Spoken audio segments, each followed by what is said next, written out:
To all you trolls and malicious vloggers, let me say this. It is all right to criticize us politicians. Kasama po sa trabaho at sa hazards ng public service yan.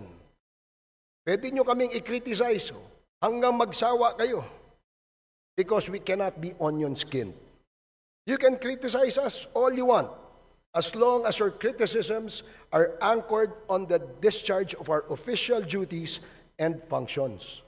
But when you cross the line, Madam Speaker, and impute malice on what we do and attack our persons, you cease to be protected by your constitutional rights.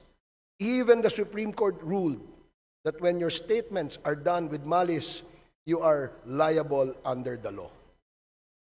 Panindigan na lang ninyo ang paninira ninyo.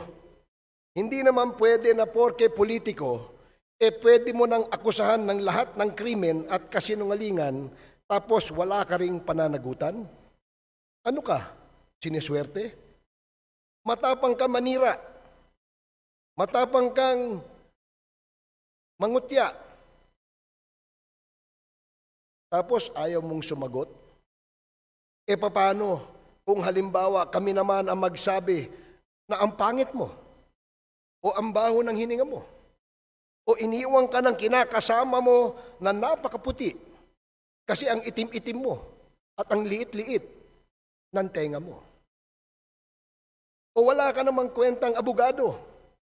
Puro ka lang media at pasikat sa media, pero sa korte, kulata ka naman.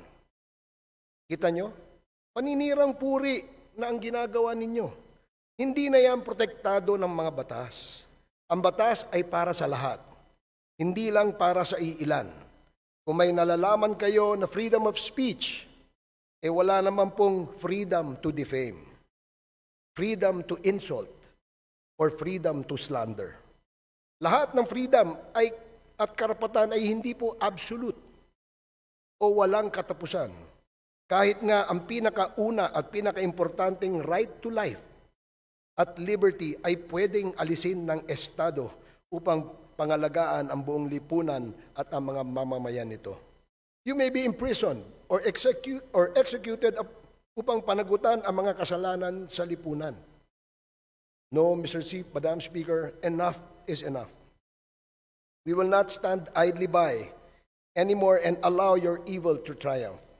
We will do everything to make sure that you are brought to your senses and punished for your abuses and wanton disregard of the laws that safeguard everyone equally.